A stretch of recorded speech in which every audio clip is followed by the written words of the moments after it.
It's time to blow this scene. Get everybody in the stuff together. Okay, 3, 2, 1, let's jam.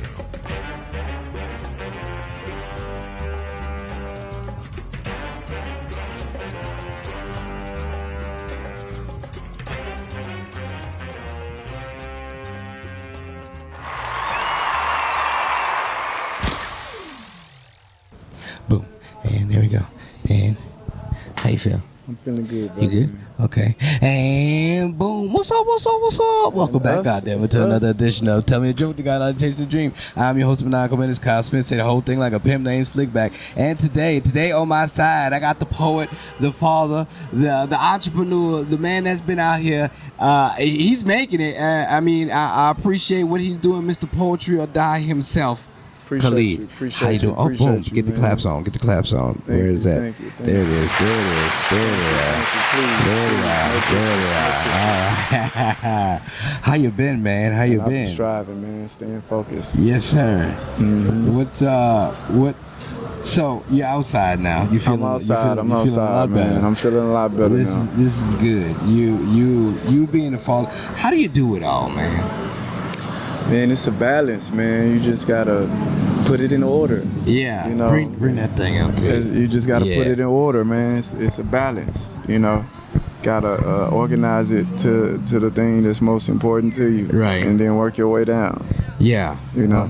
Like so, you've been like I would put you at like one of the top people in this poetry scene when it comes to Thank you. Yeah, when you come to the like who to talk to, who to look for, like who's actually doing big shit out here, and you are one of those people. Like, how long have you actually been at this poetry thing? About 18 years now. There you go. 18. Hey, you put it in the hours there, sir. Where does your inspiration come from? For these 18 years to just keep going, where does the inspiration spark? Man, to see the growth. Yeah. I mean, you guys just got here and you see what you see. Yeah. You know, right. but True. I know what it looked like before you got here. Yeah, that's true. You know, so to see true. it so abundant now. Yeah. You know, so many different type of poetry events. It's not just one thing. It's like a melting pot of ideas now. Yeah. You know, so it's kind of like, you know, first getting here in America, having a couple of TPs, you know, tents, and then now you see these skyscrapers, and it's like, man, to see what everybody doing is amazing, you know. So that's what keeps me going, man. That does. You know? That does motivate me as well. Yeah, like I am motivated by things like that, just because I'm like, it is difficult to like just keep abreast to everything. And just to mention, we are in the courtyard of Wine Poetry right now as a show. Sharika Legs Almighty is on stage right now. Right about now in the building. So right about now is in the building. We appreciate the space, and we do have the jungle behind us. It's foliage back here. Yeah. I love that it's grown so much. Like last time I was back here doing something, it wasn't as much, and hopefully they do open back up the brick oven pizza. But right on. It's lovely though. Good view. The poetry out here it's in an abundance, and that for me it's so comforting just to know that there's many places to go to build, because this is something that you can build to, because especially once you step on this stage, like it like shit pops off. Right on. Shit be popping off out here. Hey, like from what you was telling me earlier about the people that have came through here, the poets that were poets, that I was like, so go ahead and explain a few of the people that are here that have actually like transcended into that stardom. I would say Toby. Toby is a good example. I think Eddie B. I mean even Ali Sadiq. Yeah. You know, even him. You know, so I was able to see all of them, you know, on the open mic through the Houston poetry scene. Yo, you know, that's crazy. So to see everything now, you know, it's, and to see that like that's a piece of the history that's like, and I'm actually stepping into this, that it's like, ooh, this is exciting. This is because, you know, not I speak about this often, like not knowing the magnitude of what this was when I got into it, just to get into it, just to be like, I want to be different. I want to show y'all that I'm different. Boom. And then you see now where things can go, where people, where this can take you, and it's like, oh, this is bigger than what I imagined. Yeah. And I can say the same thing too. You know, when I first started, you know, my first open mic was the Poetry Lounge, and I was just coming as a person to perform my poem for the very first time. I had it on my chest, and I just wanted to get it off. And I didn't know that it was a whole community, a whole other world outside of the world I was living in amongst it. So it was like great seeing it and, you know, being welcomed and then having the liberty to create my own, you know, manifest my own ideas, you know, the support behind that, you know, was great. And my peers that I came up with, man, like it was, I wish you guys could have seen it. Yeah, you know, I know. I think about that when it comes to the comedy scene. Cause I'm like, man, if you could have seen a few of my homies that was coming up. Yeah. Man, it'd be great. You know. Yeah, it's like. So, do you remember the first poem that you did when you got on for the first time? Yes, I do. Yeah, you do. Yeah. Because I only had one poem at the time. I only had one poem at the time. You know. And also, you know, I think for me, I was challenged and encouraged to write more poems than what I had, because I was cool with just doing Really? I was cool because again I wasn't in the community like that. I was just a newbie. I hear people say that often. Yeah, I was just a newbie. I was just good with this. I was but when you consistent, you know, you people can see and put you places, you know, where you can help the community blossom. Yeah. You know, and then in that is your right of staking the community, your fingerprint, you know. Yeah. And that's pretty much, you know, what I've seen, you know. So it was great. And I wish you guys could see it. Yeah, you know.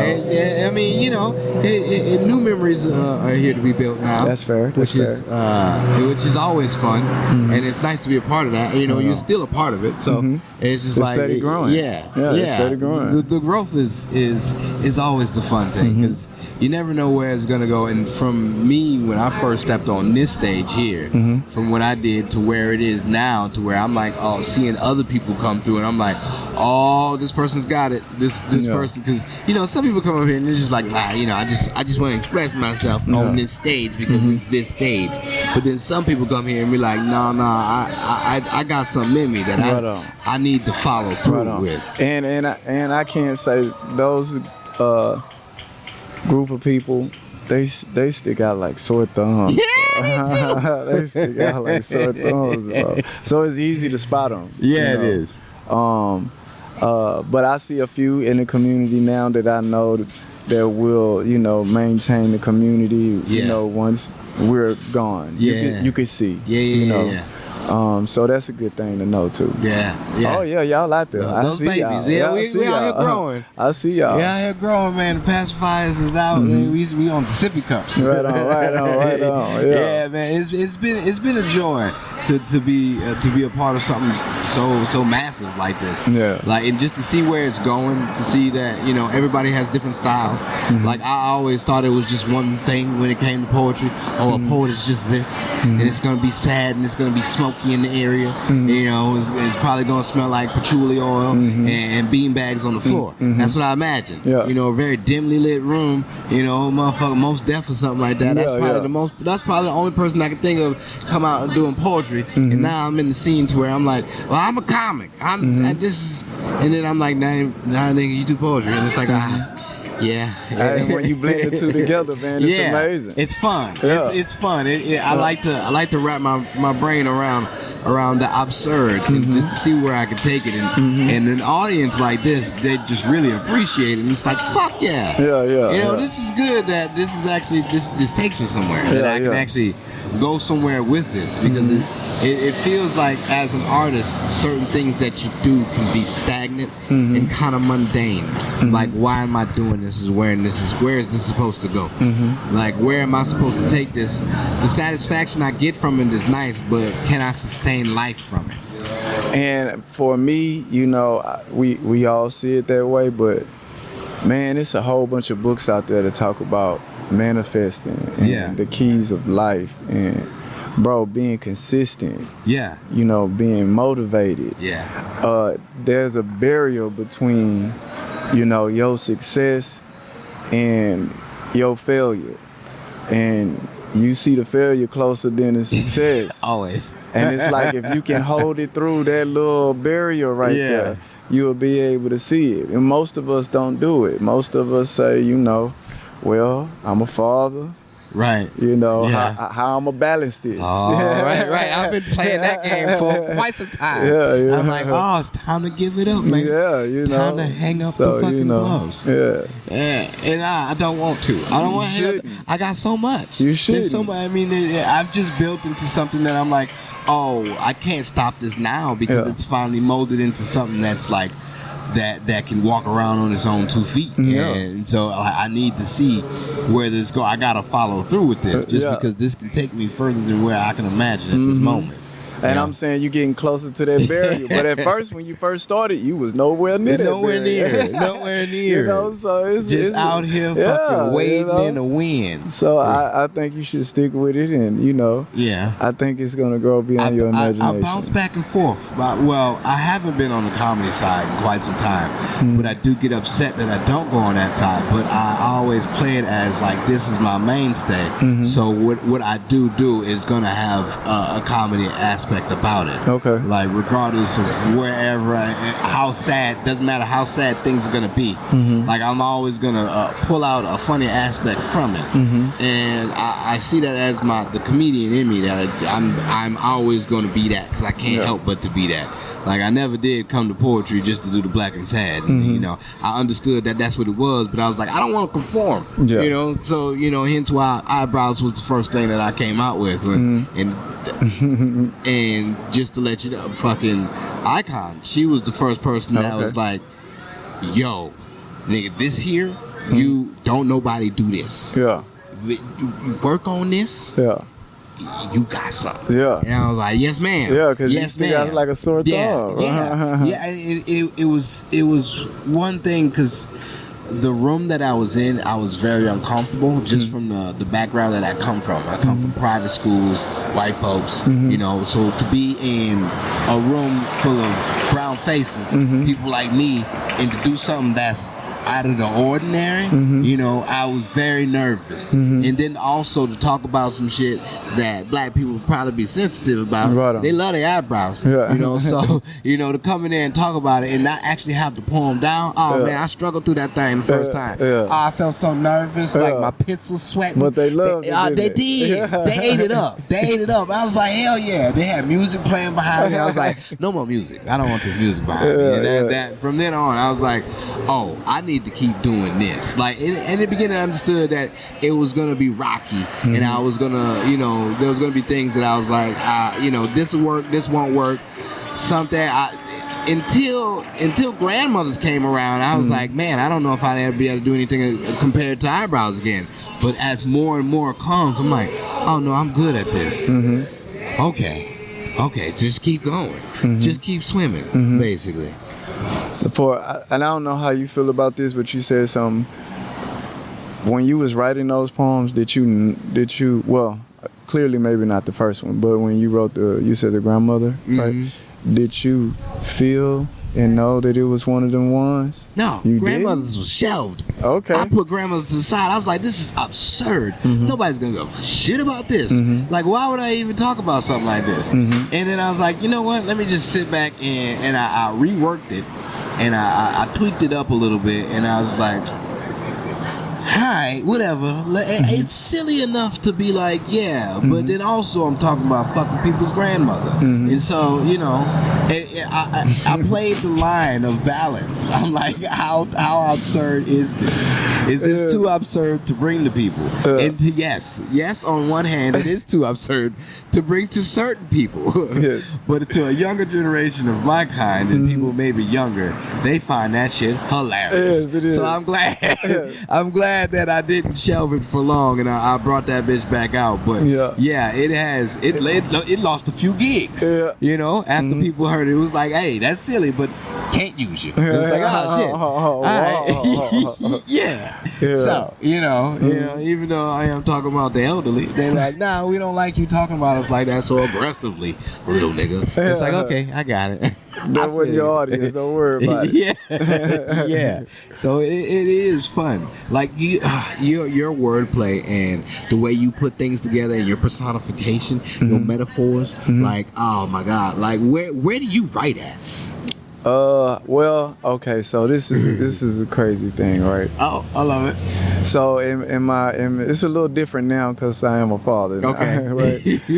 But in my earlier days, like all of my, like I was asking you about you and your poems. For me, there's some poems that I know it's gonna be that one. Yeah. You can feel it. Yeah. You know, you can feel it when you write it. You can feel it when you saying it. And I was able to write a poem in front of one of my close friends in the poetry scene, Joe P. We created an album together. Back when there was CDs. So So, but he was able to see me in that moment where most people don't see you because you write in the privacy of your own, you know, home or whatever you did. You don't be, for the most part, you know. Yeah. And for me, I was, you know, I was at his house often because we was writing a poem. So I was there at least 5 out of the 7 days. Yeah. Doing at least 4 to 5 hours. You know, going to go get lunch break, bringing it back to his house, smoke break, all that, playing Madden in between time. That's a good time. That's a good time. Oh, that's a good time. But I didn't have all these kids there. So, you know, I was able to concentrate on my superpower, you know, because we all have it, you know what I'm saying? I was able to, you know, to time in on it to, you know, and he was able to see me do it in time because I'm at his house every day. Yeah. Okay, I'm gonna put this here, you know. Yeah. And and the thing is, I knew that poem was gonna be great. Yeah. I didn't know, you know, how great, but I knew that it was because you could feel it. Versus writing something just because you're being paid for it, or writing something just because you just writing. Yeah. But when you have a purpose and, you know, you have a goal that you're writing for, you know, on your own personal time for your own personal reward, it reflects different, you know, versus the others. I don't think I could say that I've written something for someone that I didn't care to write. But there has been times where I was like, oh, I wouldn't want to write about that. You know, there's certain things that I wouldn't care to write. I like anything that's gonna take me out of the elements, like take me out of the box. Like I do like a good writing prompt. If you want to send some writing prompts, tell me a joke at gmail.com. But I do like a good writing prompt, and like just to sharpen up the pen, you know, to see if the skills are still there. There's certain things. There was something that I put up on the last podcast, like a few podcasts ago, where I was outside by myself, to where I did one of the poems that I was working on, and I got the reception from it to where I was like, I did not expect this. Like it did. I was like, I appreciate like the love, and I am skilled at what I am doing, and it justifies that. Oh yeah, you just like, I prefer quality over quantity. Like I can go ahead and put out a whole bunch of shit, but the quality is gonna be terrible, and I've learned that from earlier on. Like this, I mean, this right here, this is quality. You know, I prefer quality. That's why I made sure I had my ring camera today, because I was like, nah, we can't. I got a good enough lens to be able to fucking pick up at night, but it's gonna be that bullshit with fluctuating shit. So I'm like, this is steady, and so I'm like, no. As I get older, I realize slow and steady and quality is what I prefer. Instead of in abundance and quickly. No, it's too much at once. Like, I don't want to consume all at once. Like, let me go ahead and give it to you how I like to give it to you, just so, because I like to throw meaning in things, like little Easter eggs and shit, just to see if people will catch on, to see if people understand. As well as I love yes, exactly. That's why you're a person that I compete with in my head often. Oh, okay. Yes, all sir. Right. Yes, sir. Ever since I've seen you, I'm like, oh man, he's almost like me. But you were at a status to where I was like, I won't get there. I want to get to where he's at. So there's certain pieces that I wrote just in the thought of like, oh, this can side by side with him with this. Like, I'd be able to, like, it would be a great show, you know, because I would be able to compete. I'd be able to, you know, hold my own still with what you have, and like, so that actually encourages me to like really get in my bag. Yeah, appreciate that, man. Yes, sir. Speaking of, I will be coming outside the battle. I will be coming out. Put your dukes up, bitches. Coming outside next year. I will be outside. But like I say, the competition, it just makes your writing better, man. Yeah. It pulls you, it does. you know, because if you just got your coffee, you know, and you writing this morning, you don't have nothing pulling you, putting that pressure on you. Right. You know, and when you get that pressure on you, man, it just, you know, I think this is a scene in 5 Heartbeats, and they say, once he struggles some more, he'll be more successful. I give myself, I create the struggles for myself when it comes to this poetry, just because, like, there is section. I hate competing, and I don't like competition, but I will get in slams and shit, and just, you know, even though I'll be like, yeah, whatever, I just got in here just to do my poems, you know, when I do well, I'm like, hey, okay, you know, I do like to reap the benefits, and the accolades are nice, but like, I don't go in that mentality to where like I have to defeat this person. Like, I don't have. I never really played a sport besides rugby, and that camaraderie with that team, it just kind of blows all that. I need to be champ, you know. So I always look at things like, I'd rather build with these people instead of being like, oh, I'm against you. You know, yeah, we can be against each other at this point, but also, you know, what else you working on? You know, like what you thought about that? Or, you know, how you came up with this? You know, just to be able to speak on it instead of being enemies about it. You know, not saying that everybody's enemies when it's competing. No, but I understand. You know, I think once I realized how America was built, you know, once I realized we all immigrants, you know, and once you see the Wright brothers, or you see Black and Decker, or you see or you see Smith and Weston, like they had. Wherever there was an AutoZone, there is an O'Reilly's. There is, right across the street, too. Because of that. That's how America is great. When you think about that. You know, and if we didn't have that and we was just doing it on our own speed and time, right, like when you writing for yourself with the coffee at Starbucks, you know, the progress is not going to be there versus, you know, the friendly competition. Not the way that I'm trying to break you down, that you never want to do this again. Right. But I want to inspire you, you know, with this whooping. Right. You know what I'm saying? That's a nice way to put it. Yeah, I want to inspire you, you know? Yeah, so that's with that, you know, and seeing all the greats, you know, there was this person named Q45. He's from up north. I want to say that he's from New Jersey, he's from New Jersey, but he came down here and he just took the style wise. He just took the poetry community, you know, for a ride. And, you know, within that, you know, he set me down, you know, told me the things that he liked, what I could work on. Yeah. And he really tightened my game up for me. Yeah. You know, and then from that, I was able to write different things. But in writing those great poems, that competition, that friendly competition, Cal Blue reminds me so much of you. Yeah. Cal Blue then took 2 of my poems and remixed them and battled me from Yeah, it. Cal Blue's a crazy Hey, one. man, I love you know, him, dude. But with that, you know, just He's like so clever. Oh man, isn't he? Yeah, he He's is. so clever, man. Yeah, But get you it. know, I get it, got a poem called Peter, and I think I got a poem that I wrote backwards as well. So he kind of like remixed those. Yeah. And he did Humpty Dumpty. Okay. And he kind of like it's nice though. I swear it's nice, bro. It's nice. Yeah. But that's what I'm saying, that friendly competition. Not so Yeah. much that I could lead. I'm not trying to, but I'm letting you know. Yeah. You know, Yeah. you can be touched. Yes, sir. You know?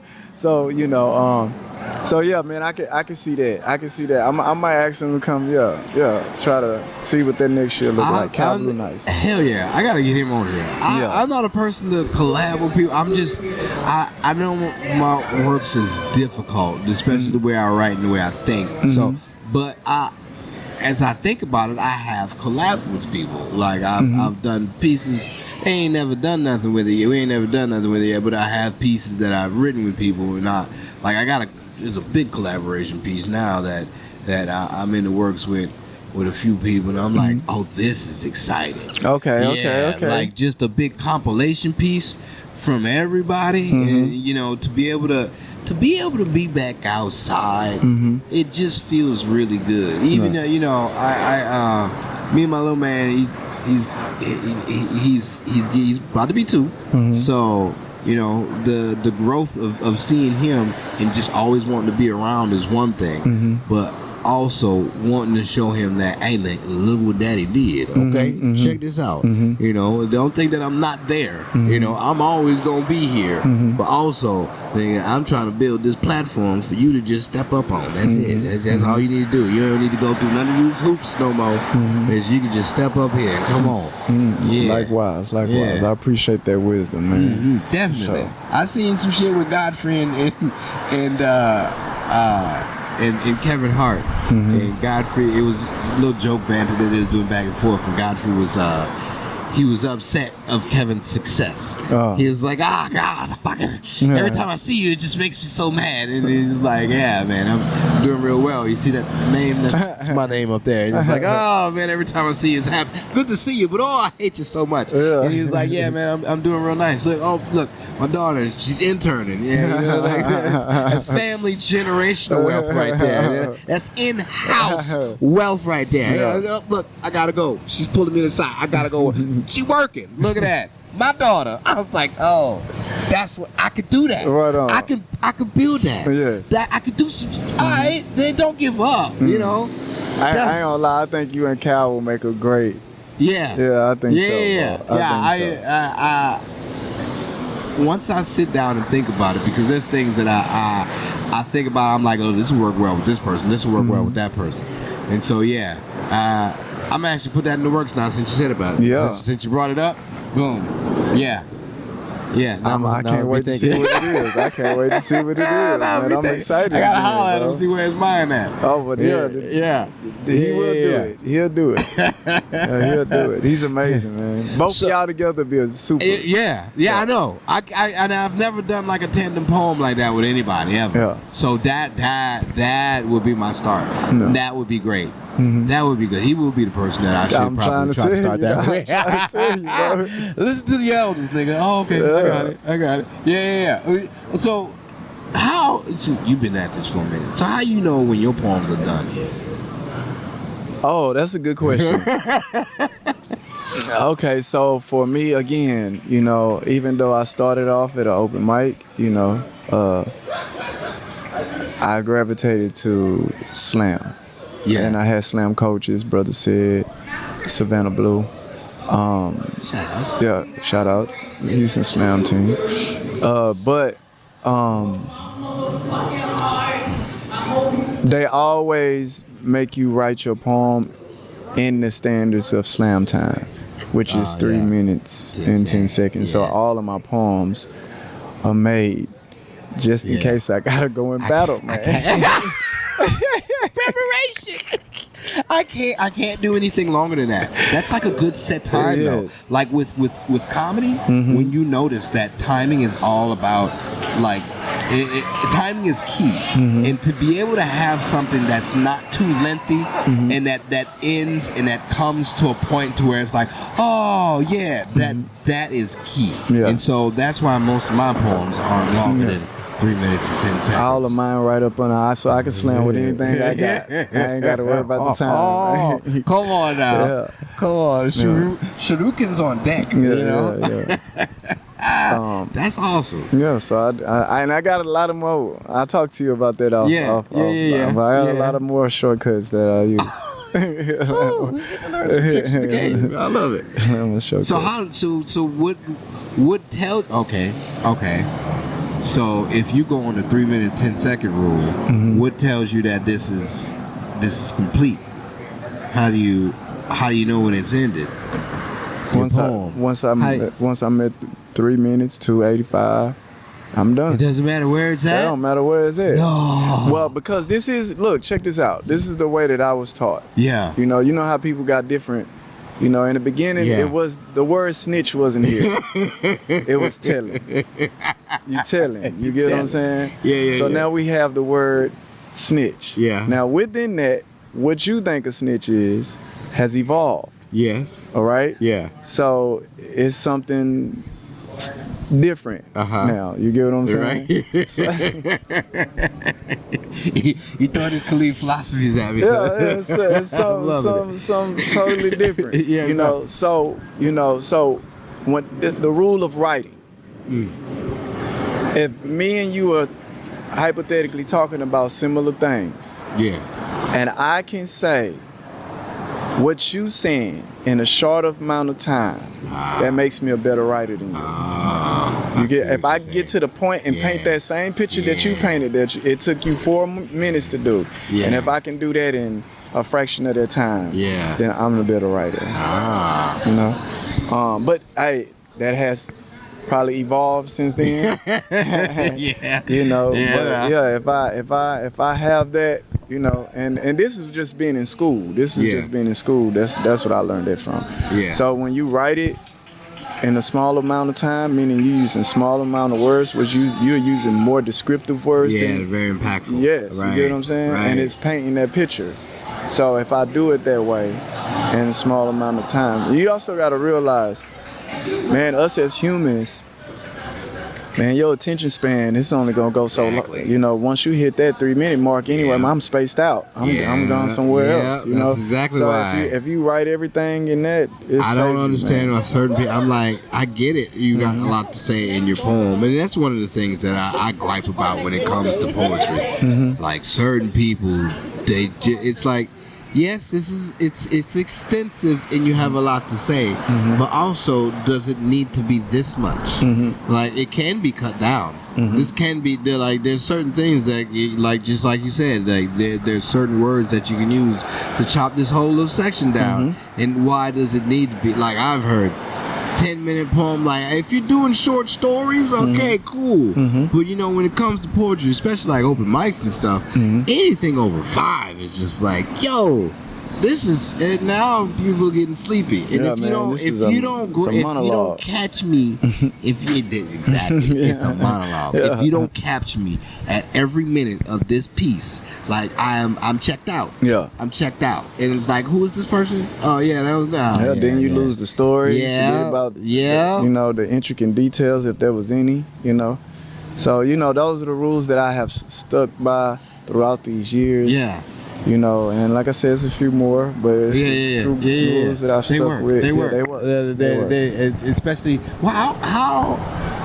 what is your comfortability level on stage? And when you started, were you comfortable? Okay, so because you look very comfortable now. Yes, I am comfortable now. In the beginning, I had a real bad blinking problem. Really? Yes, I can show you the video.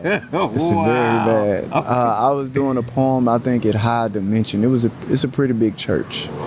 And I think when I look back at it and I seen the video, I was like, wow, like I didn't see, you don't know this. That, Yeah. So when I got rid of that, I was so happy with that. But also, being comfortable. Another reason why I'm so comfortable. None of my poems, every poem I've ever written, none of them have any cuss words or profanity. Oh. And none of them, not a poem. Oh. I don't have any cuss words or Like any Will Smith profanity. of poetry. No, it's at the end of the day. It's like you got to use your words. You get mad at somebody and say, "Fuck." What do you mean? Right. So you're using that word because you really don't have the words to say how you really feel. Yeah. So you're just gonna use that word to substitute, which I know what you mean because it's a universal language. So Right. I know where you're coming from, but still, it's the lack of vocabulary. You get what I'm saying? Yeah. So that's the reason why it's like, yeah, okay, now I'm not gonna say any cuss words, Right. no whatsoever. I'm not saying that there's anything wrong with people that do. unless it calls for it. I definitely try to go back and take them out just for the sense of it's not necessarily needed. It can spice something up if something needs to be spicy. Like grandmothers you need all that in there. So well, it's gotta and another be very reason spicy. why it was embedded on me too is because again in my earlier days I even though I'm a Muslim, I did a lot of poetry at churches, and it was losing opportunities because of some profanity or whatnot. I just stayed away from it all. That was another reason, and again I didn't have kids then, so I was everywhere. So I kind of like stayed away from that, but I don't feel comfortable using profanity on stage. It makes me uncomfortable. I'm not saying that I don't curse. I most definitely do. Right. But it makes me feel uncomfortable. Sentence enhances. It just it helps you feel a little better when you're in a situation. Yeah, that might be my next poem, man. I might just get up there and just go crazy. Enhancing. Yeah. That's not. It does feel good. I use them now just in the sense of like this is just gonna escalate how I'm feeling in this situation. But most of the time, like I said, I go through and I scrub just for the fact that my parents, they love to come to my shows and shit sometimes. So depending on what I'm saying and what I'm doing, I don't like to curse in front of my stepmom. Right on. At all. Right in front of my mama though? Right on. I like a sailor. But in front of my stepmama, no, she don't like them words at all. Right. I gotta be having to calm it down. So there's certain things where I'm like, especially if I know if they coming or not, that I'm gonna be like, all right, I will adjust accordingly. To know that you're able to adjust is cool. Yeah. Now I've done it for. Yeah, you got a couple of gears. I just got one gear. Yeah, coming from the comedy side, like that is adjusting on the fly is key. Just because crowd work is one of those things to where you never know if there's going to be a heckler. When it comes to poetry, like no one's heckling during poetry, so it makes it very simple.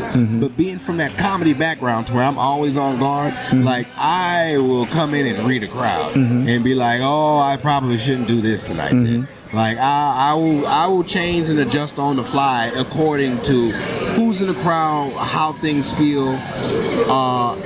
What I don't do anymore now is let the artist sway what I'm gonna do. That used to fuck me up. Yeah. Just because I'm like, I'm going up here and I'm gonna do this. But then the people that be on stage, it's not comedy. So the people that be on stage, they'd be like, well, if you was gonna go up there and do this, you do have this poem, you can go do this, but you ain't worked on it. It might be trash, but you got this ready. But this might fit with the mode of where everything is going. But it's like, no, I'm not about to For me too, because if I'm slamming and somebody suggests something and then I don't win with it, it's kind of like it's not just my fault no more. You know, we gotta split this. We gotta split this. Like, come here, let me talk to you. Yeah, man, you should have done that, man. Let me rock my own mic. Right. You're right. Yeah. You know? I can't. Like I've had those moments to where I've like, oh nigga, that was the wrong idea. You should have went that route. Yeah. How many moments have you had many moments to where you was like, oh man, I should have not did that. I should. Are those moments where you feel as if I should take that back? I want to take that one back. Yeah. Mulligans. Yeah, most definitely. But those years are behind me. Again, too, I can only say in my time, I probably only like choked twice, bro. In all the poems that I probably only choked twice, man. That's a good thing to hear. Because that slam team got you. That got you. Yeah, got you like military, man. Okay, okay. So how good is your memory? Like, how easy is it for you to memorize your poems? Well, I mean, once it's there, it's there. Yeah. You know, so I do have a couple of. I got you though. I can say this in out loud. I can say this in out loud.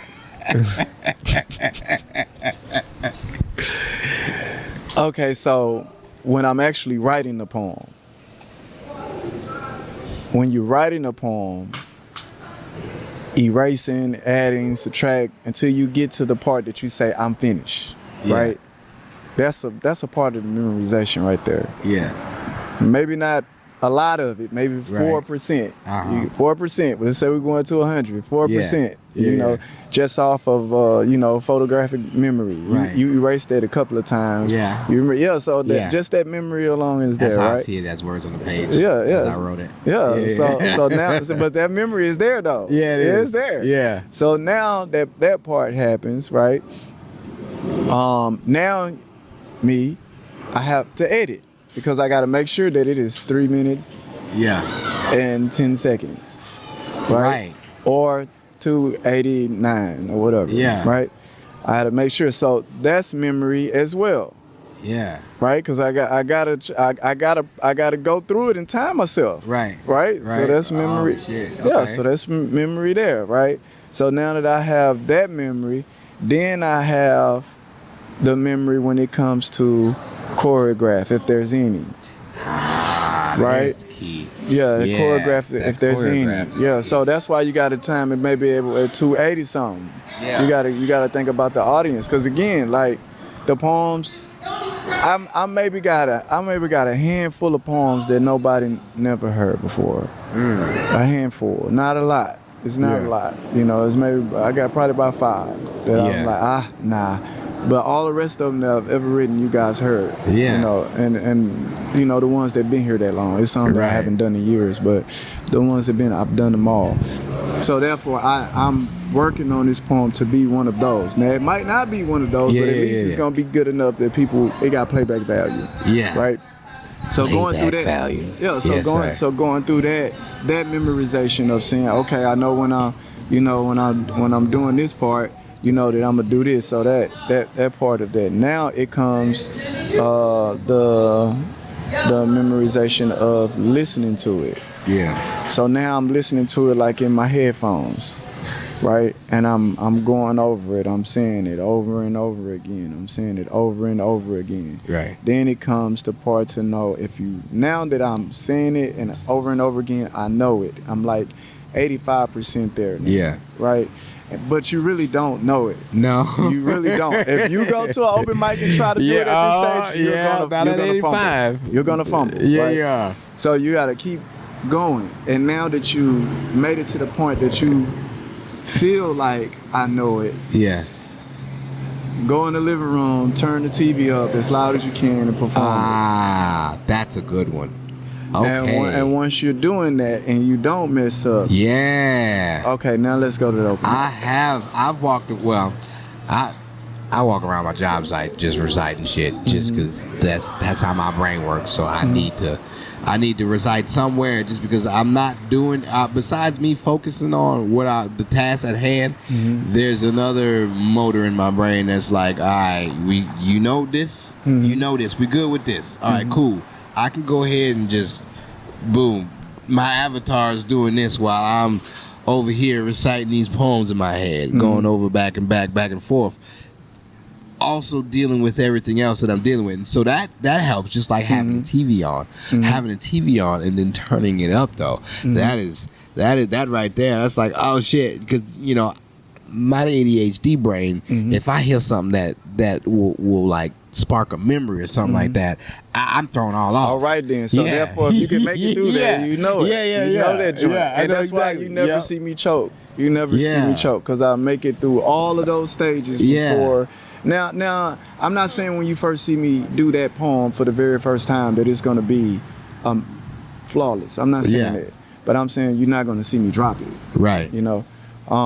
So, you know, in doing that, I have picked up, and that's through slam. That's through learning it through slam. Yeah. You know, and that helps so much, you know. But when I write in that fashion, it works for me. But those are different stages of the memory. Even while you're writing it, the memory starts. Right. You know? Because if you, and that's, so if you, now, another thing, for me, I don't know if this is for anybody else. Again, I say we all got superpowers. Yeah. So I don't know if this is for everybody, but it works. When I am at this stage that the TV is up loud and I'm performing it without feeling like I'm being interrupted, without it taking my thought away, you know, and I can perform it, you know, or whatnot. And I did it in front of a couple of people at home or whatever. When I'm on the stage and I'm there, I never have to think about my line. It just come out. It comes just like the song that you know. Do you know the Tevin Campbell? Can we talk? It just comes out. Yeah, it comes out. You don't think about what's the next line. Yeah, it just sometimes when you're there, I feel as if I'm gonna stumble over it and it just bow, and I'm like, oh, you got it. You all right? You was in there. You made it at least to 98%. Yeah, 98% is a good percentage. Yes, it is. Yes, you know. So those are the tools that I use. You know. Hell yeah. That is a good. Like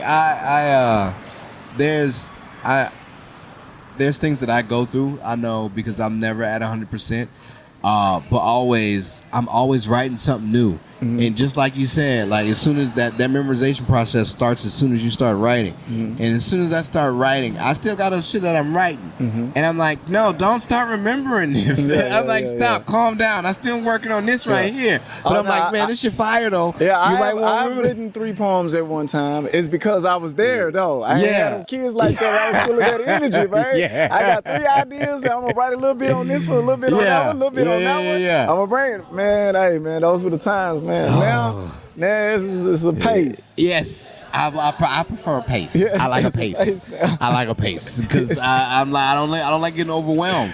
I've been doing this lately. I've been there's this Japanese lo-fi that I listen to when I get too overwhelmed. Kind of like I get like an autistic side of me comes out and it's just like, yo, you overstimulated. Put your earmuffs on. Listen to the fucking Japanese flute, the shamisen, and you know, just calm your ass down. It's like, oh, it's been helping. Also, I've been playing Ghost of Yotai, and so I think that might be the reason why I've been liking this Japanese lo-fi. But it is calming. It is, and it like I can feel a headache coming on and everything. I do some shit like that, and like, everything just subsides, and I'm like, oh man, I'm broken. I understand. I get it. Right, you know, on. But just to know that I know the dials that fixes the damaged mental that I got going on. I'm like, oh, all right. So if this is gonna happen, boom, just get there, and then I'm like, all right, cool, and then that puts me in a mode to like, I'm always writing now. Like it's always something, you know. Even though if it's I don't have to like everything that I wrote or I do write, but it's more on the fact that it's the older I'm getting, the imagination hasn't stopped. Right on. Like the thoughts are still there. Like I figured that at some point in time that rappers and shit would just run out of words to say. I always thought they were, they ain't got no more shit to say. But I have so much to say. Yeah, and just then because we there's always so much make to new live. words all the time. Hey, man, back in the Gap, there was no word called gaslighting. True. It was there. It is there. It was there. It is definitely there. Yeah. So that's what happens when you ain't got enough gas in your car. That gaslight will come on. Yes. So. Well said. Yeah, man, fucking life. Once life comes at you, you are, as a poet and a creative, we're always able to express it. Mm-hmm. So we're always gonna have something. We're always gonna have this avenue, especially as comedians. Like I'm always thinking that they ain't gonna have something to say, but and my life is weird, so shit just be happening. Mm-hmm. And so the way I can explain it, I'm always gonna explain it the way I do, and it's always gonna be silly. So it's just like there's no need to stress. Like shit's gonna be there. You're always gonna have this talent. It's not gonna stop. The older you get, you always just, it's just gonna get more defined, more fine-tuned, just because you tapped into it. And you get to save a lot of time that you wasn't doing early on when it's trial and error. Yeah, and those errors that you've made that you're like, oh well, I can just go and skip around this now. Like yeah. Them shortcuts, man. Yeah, fucking shortcuts. The shortcuts are fun. Yeah. This has been, This is good. These are my learning cues that I get because even though this is Tell Me a Joke, the guy out and chasing the dream, and I come out here and I talk to other people for other people so they can go ahead and take this knowledge. It also helps me as well. Right. Because I'm trying to learn as well because there is no guideline to this. There is nobody saying that this is what you should do, this is how you should do it. Nobody's saying that this is the person you should be. Everybody's watching TikTok and all that, and it's showing them, hey, this is you can do this, but you don't have to be this, And I don't think people understand that too much nowadays, especially people that aren't creators. Right. People that's just like, oh yeah, and so they just try to mimic and copy. And it's like, well, how does that feel? What happens when that's no longer that anymore? What do you continue to do from there? Do you continue to copy that? Do you continue just to be that? What happened to the kid that used to floss? Remember the kid that was flossing? He don't floss no more. He don't do shit. He old now. Like niggas don't do that no more. And it's like, so now what do you do? Right. How do you expand from there? How do you be something that's gonna be finite? And I think I'm in the right avenue. Right on. I don't know where I was going with that. It felt good. Wisdom, man. That wisdom. Yeah, and it felt good to just get out, Yeah. But it's like, I don't, especially if my son sees this, whenever he does, I don't want him to be feeling that as if he has to be what I am or be what somebody else is. Be your own person. Be who you want to be. Just take that, what you do find, and become the best at it. Yeah, basically. Like, there's so much shit that you can learn more about what you do like. I was telling my son, pretty much the same thing, but it's like you finally understand it, once you of age. Yeah. You got to go through those bumps and bruises, And I hate that life is that way, it's terrible. But you live and you learn. You know what I'm saying? You live and you learn. Cause the things that I thought about back in I can think back to my youth when my dad used to tell me certain things. I'd be like, whatever, man, you don't know. You just old. And now I'm like, oh man, no, okay. Yeah. It's terrible that you have to grow older to understand that now, but it's like you don't have the mental capacity because you haven't been on this earth long enough to understand what it's going to be. Even though you think you know. Even though you think you know. You have no idea. Oh, man. Life has hit me like a ton of bricks these past few months. And it's just like, all right, this is what my dad's been through. All of this. All of this. And he's just trying to correct me and just be like, hey, man, all right, slow the hell down. That's it. Just slow down. You're going too fast. Everything's going to be here. And it's like, nah, daddy, I need it now. And it's like, all right, you're going to learn. I can only teach you so much, until you're going to learn on your own. And when you finally do it, it's like, oh, shit. Man, only if I'd have listened to, years ago. But that those lessons aren't really learned. It's just something that you was taught, and it's like you haven't really been through the motions. Now that you've been through the motions, you understand what it feels like, and you understand. Oh, I can avoid this. I'm gonna avoid the hell out of this now. Yeah. But they don't see it that way. And on top of that, you know, again, one of those new words that was never before, but the action was that YOLO, man. When you're younger, when you're younger, man, you don't care about it. That's terrible to live by. You're brave, man. You don't care about it. You only live once, but you want to live long, though. Yeah. You want to live long. It's one time, but you want to make it a long time. You want to make it as long as possible. Yeah. Well, hell yeah, man. This has been good. All right, before we get out of here, you know, whenever I have somebody on here, I like to play a game with people, a game of choices. Okay. You got 4 options and 4 choices. Okay. All right. So your options are, just to break up the monotony of everything, because we've had a great conversation. I do thank you for your time. For sure, King. For sure. This is really good. 4 options, 4 choices. Your options are: you got to be one, you got to raise one, you got to sell one, you got to have relations with the other one. Okay. So be one of them, raise one of them, sell one of them, and relations with the other one. Oh, that sounded legal. Oh, yeah. Oh, wait till you see what the choices are. Okay. So your choices are: you got a mermaid, a mogwai, a Mexican, and a manatee. All right? Okay. Mermaid, mogwai, Mexican, manatee. You know what a mogwai is? No. Okay. A mogwai, you remember Gremlins? You remember Gizmo from Gremlins? Yes. Gizmo is a mogwai. Okay, All right? So, okay. Be one of them, raise one of them, sell one of them, relations with the other one. Mermaid, mogwai, Mexican, manatee. So I'm gonna be your mermaid. Okay.